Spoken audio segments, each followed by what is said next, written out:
تو نماز ایک حسین تحفہ ہے جس کا بیان یہاں سے شروع ہو رہا ہے، اور انشاءاللہ آج نماز کی حقیقت کے موضوع سے گفتگو کی سعادت حاصل کرتے ہیں، تاکہ اس گفتگو کی برکت سے اللہ رب العزت ہم سب کو نماز قائم کرنے والا بنا دے، ہمارے دلوں میں نماز کی اہمیت، نماز کی افضلیت اور نماز کی حقیقی روحانی کیفیت اللہ رب العزت ہم سب کو نصیب فرما دے۔ میرے پیارے مسلمانوں، اللہ رب العزت کی بارگاہ اقدس میں کسی بھی بندے کو اگر رسائی حاصل کرنا ہے تو اس رسائی والے دروازے کو کھولنے کے لیے نماز ضروری ہے۔ اگر کوئی بندہ چاہتا ہے کہ میں اللہ کا قرب حاصل کر لوں، اللہ کا ولی بن جاؤں، تو اس کے لیے ہے کہ وہ نماز پڑھے۔ نماز کے بغیر اللہ سے بندے کا تعلق ہرگز نہیں ہو سکتا، کنیکشن بندہ اور خدا کا ہو ہی نہیں سکتا جب تک کہ دونوں کے بیچ نماز نہ آ جائے۔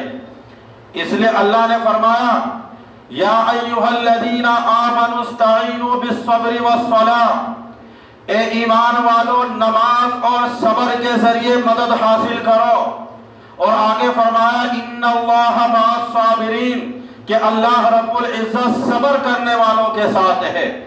اگر آیت پر آپ غور کریں، اس آیت میں ایک نقطہ ہے، ایک باریکی ہے۔ اللہ نے کیا فرمایا کہ صبر اور نماز کے ذریعے مدد حاصل کرو، اور آگے اللہ نے فرمایا کہ بے شک اللہ تبارک و تعالی صبر کرنے والوں کے ساتھ ہے۔ کیا مطلب؟ پروردگار عالم آپ ہی نے حکم دیا ہے اور آپ ہی فرماتے ہیں کہ نماز کے ذریعے سے مدد حاصل کرو، صبر کے ذریعے سے مدد حاصل کرو۔ جب دونوں عمل اس قابل ہے کہ جس کے ذریعے آپ سے مدد حاصل کر سکتے ہیں، تو پھر دونوں عمل کرنے والوں کے ساتھ آپ کو ہونا چاہیے تھا، اور آپ کو یوں کہنا چاہیے تھا کہ میں نماز پڑھنے والوں کے ساتھ بھی ہوں اور صبر کرنے والوں کے بھی ساتھ ہوں۔ لیکن اللہ رب العزت آپ نے فرمایا ان اللہ مع الصابرین، میں صبر کرنے والوں کے ساتھ ہوں۔ تو پھر نماز پڑھنے والوں کا کیا ہوا؟ نماز پڑھنے والے کا کیا بنے گا؟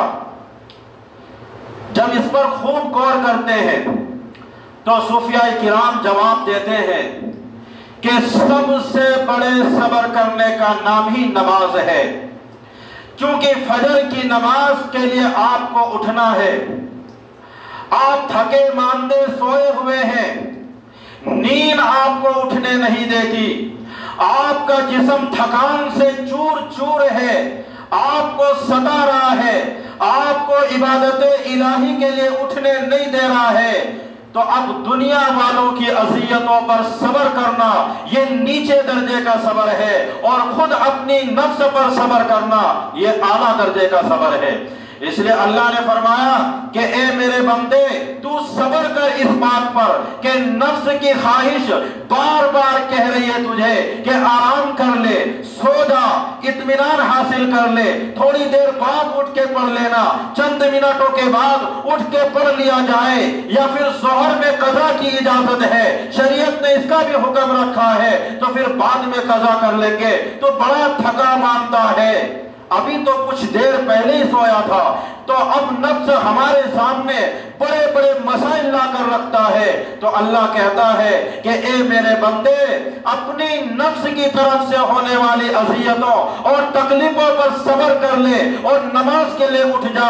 تو گویا کہ جو شخص نماز کے لیے اپنے نفس کو صبر کی طرف لا رہا ہے تو سن لے، اس کے بدلے میں اللہ نے فرمایا کہ تیرا رب تیرے ساتھ ہو گیا۔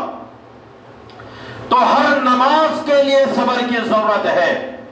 یہ مسئلہ ہے کہ لوگ کہتے ہیں نیند آتی ہے، تو اب یہ بھی دیکھ لیں کہ دین میں کیا ہوتا ہے۔ سب کو معلوم ہے، بے شک اس میں کوئی شک نہیں ہے، سب کو یہ مسئلہ معلوم ہے کہ جمعے کی اذان سنتے ہی اپنے اپنے کاروبار بند کر دینے چاہیے۔ کیا آپ سب کو معلوم نہیں ہے؟ ہر ایک مسلمان کو معلوم ہے کہ یہ اللہ کا حکم ہے کہ جیسے ہی آذان ہو جمعے کی تو فوراً تم جمعے کی نماز کے لیے نکل پڑو۔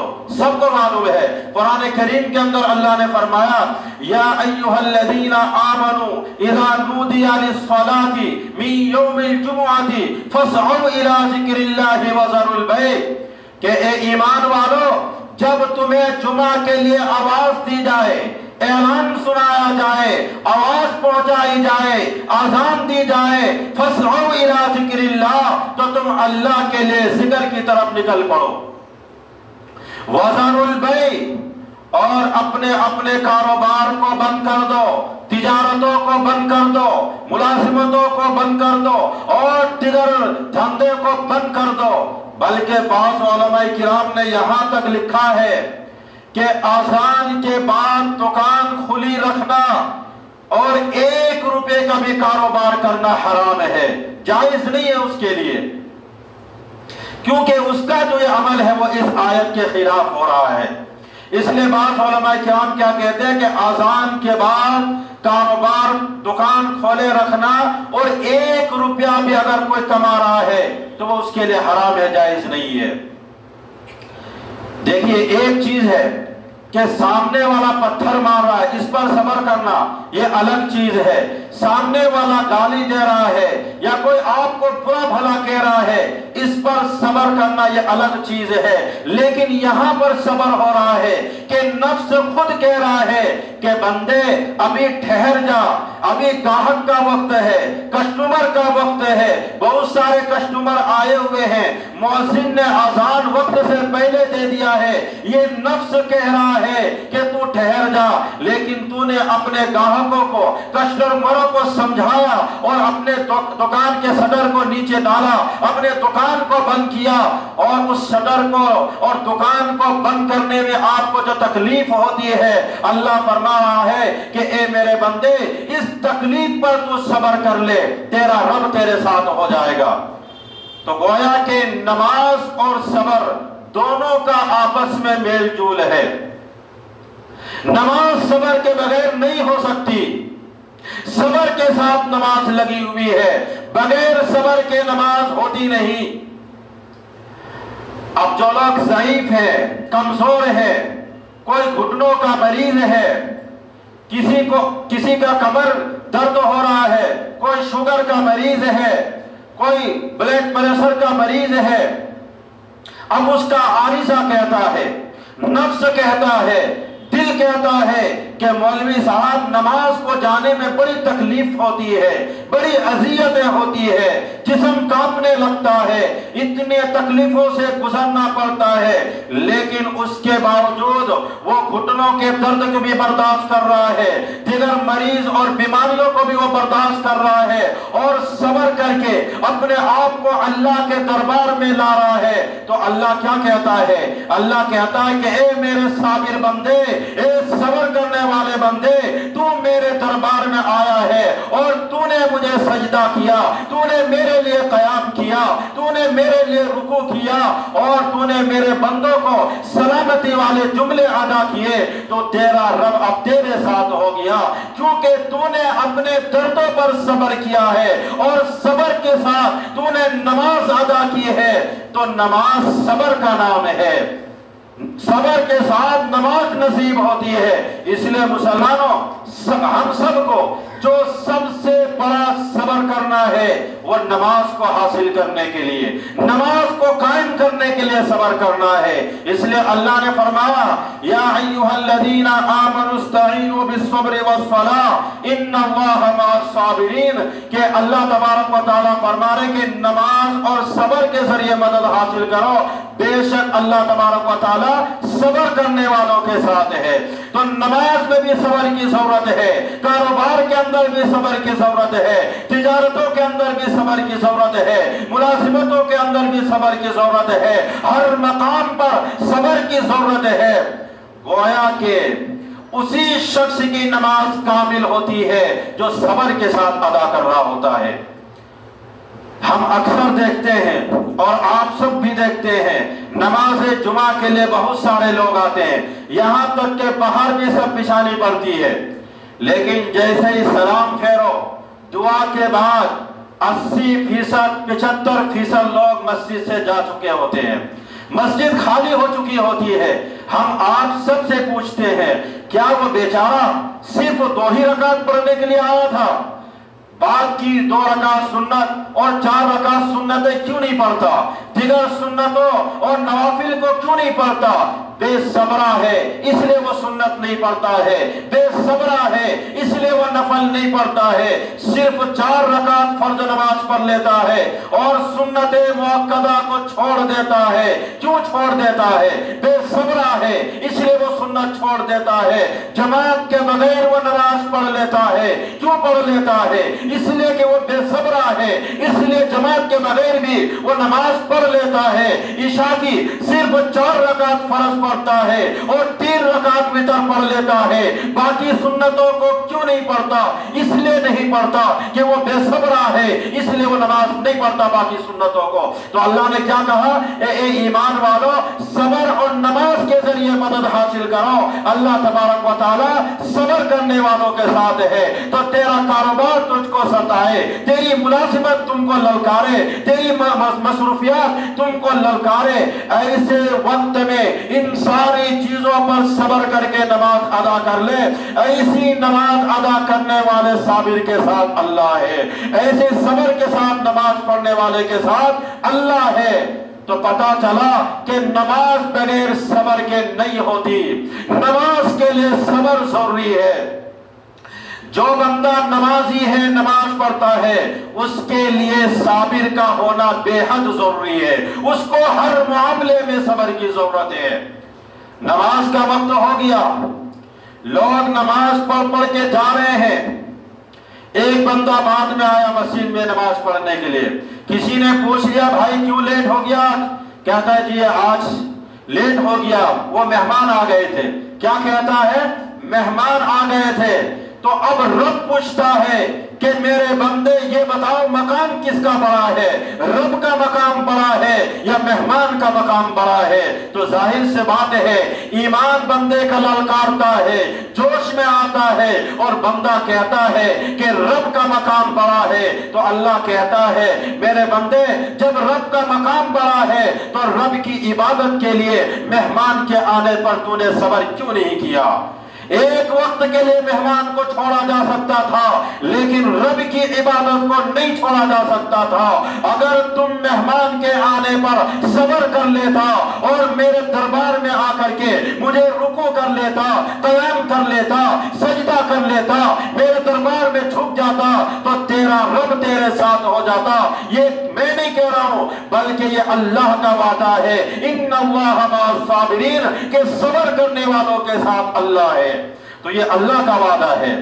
تو مہمان میں کیا ہے؟ خواہش ہے، مہمان میں خواہش ہے اور رب کی عبادت میں اللہ کی قربت ہے۔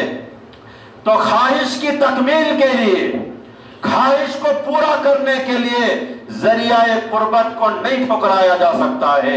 جس کے ذریعے سے ہم اللہ کا قرب حاصل کریں، جس کے ذریعے سے ہم اللہ کا دوست اور اللہ کے ولی بن سکتے ہیں، ایک مہمان کے آنے کی وجہ سے ان اسباب کو ہم ٹھکرا نہیں سکتے، وہاں پر صبر کرنا پڑے گا۔ اس لیے اللہ نے فرمایا ان اللہ مع الصابرین، کہ اللہ تبارک و تعالی صبر کرنے والوں کے ساتھ ہے۔ تو اللہ نے فرمایا کہ نماز بغیر صبر کے نہیں ہوتی، نماز ادا کرنے کے لیے صبر کرنا پڑتا ہے، تکلیفوں پر صبر کرنا پڑتا ہے، ہر آنے والے مسائل پر صبر کرنا پڑتا ہے۔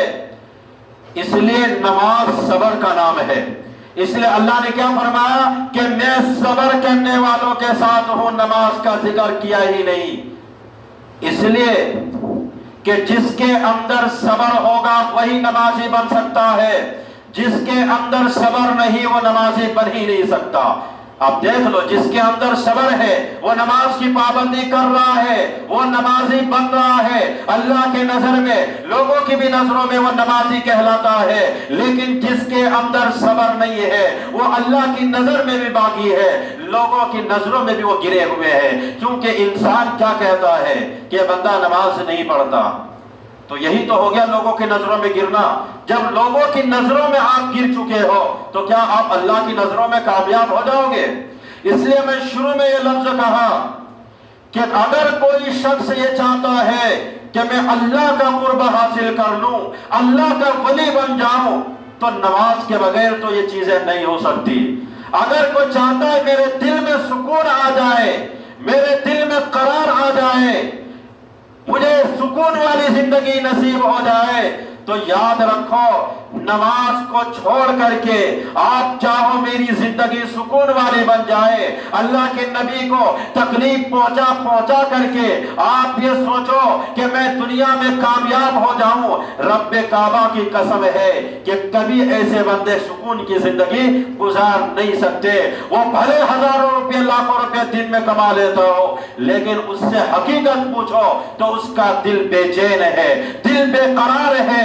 کیوں بے قرار ہے؟ اس پیسے کے اندر، اس رقم کے اندر اللہ نے جو برکت اپنی رحمت سے اور فضل و کرم سے برکتیں ڈالنی تھی، وہ برکت اس کے روزی سے واپس چھین لیتا ہے۔ تو پیسے آنے کے باوجود بھی، گھر میں ساری اسباب اور ساری چیزیں ہونے کے باوجود بھی اس کا دل پریشان رہتا ہے، وہ اپنے آپ کو کھویا کھویا محسوس کرتا ہے، ہر وقت اپنے آپ کو پریشان سمجھتا ہے۔ کیوں سمجھتا ہے؟ اس دل کے اندر خوشی کون ڈالتا ہے؟ دماغ کے اندر پریشانی کون ڈالتا ہے؟ خوشی ڈالنے والا بھی وہی رب ہے، پریشانی ڈالنے والا بھی وہی رب ہے، سکون کی زندگی دینے والا بھی وہی رب ہے، اور پریشانی والی زندگی دینے والا بھی وہی رب ہے۔ جب سب چیز کا مالک وہی رب ہے تو اس رب کی تم ناشکری کر کے، اس رب کو ناراض کر کے آپ ہی مجھے بتا دو کہ کیسے آپ سکون کی زندگی گزار سکتے ہو۔ اس لیے آپ نماز کی پابندی کریں، رمضان قریب ہے کہ آ جائے۔ اگر ابھی سے آپ نماز کی پابندی نہیں کرو گے تو ہو سکتا ہے کہ رمضان کا مبارک مہینہ آنے کے بعد بھی کبھی آپ نماز پڑھ لو گے، کبھی قضا کر دو گے، کبھی جان کے چھوڑ دو گے، یہی تمہارا رمضان میں سسٹم بنا رہے گا۔ تو جیسے رمضان کا مقدس مہینہ ہے، جیسے رمضان کے مہینہ میں نیکیاں اللہ ہمیں عطا کرتا ہے، یاد رکھو گناہ کرنے پر بھی اتنا ہی گناہ لکھا جائے گا، اور اتنی سخت سے قیامت کے دن آپ کی پکڑ ہوگی۔ اس لیے رمضان آنے سے پہلے اپنے آپ کو نمازی بناؤ، ہر معاملے میں صبر کر کے پہلے نمبر پر نماز ادا کرنے کی کوشش کرو، اور پہلے نمبر پر یہ نسخہ ہمیشہ کے لیے ہے، رمضان ہو یا نہ ہو، یہ دونوں نسخہ ایسے ہیں کہ اپنی زندگی میں نماز کو داخل کر لو اور اپنی زندگی سے حرام روزی کو نکال دو۔ حدیث میں آتا ہے کہ جو بندہ حرام کھانا چھوڑ دے وہ اللہ کا ولی بن جاتا ہے، عبادت گزار بندہ بن جاتا ہے۔ تو آپ پوری زندگی میں دو کام کریں، ایک کام نماز کی پابندی، دوسری کام حرام لقمہ چھوڑ دیں۔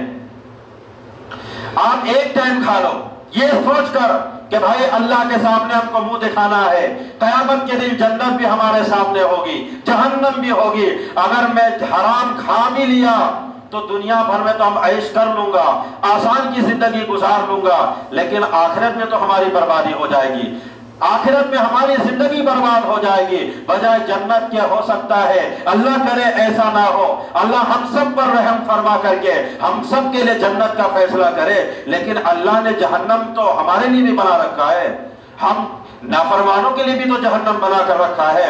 اس لیے ہمیشہ اللہ سے ڈرو، نماز کی پابندی کرو، اپنے آپ کو گناہوں سے بچا کے رکھو، انشاءاللہ قیامت کے دن ہمیں کوئی پریشانیاں نہیں ہوگی، بلکہ اس میدان محشر میں ہم نور کے منبر میں بیٹھ کر کے مسکرا رہے ہوں گے۔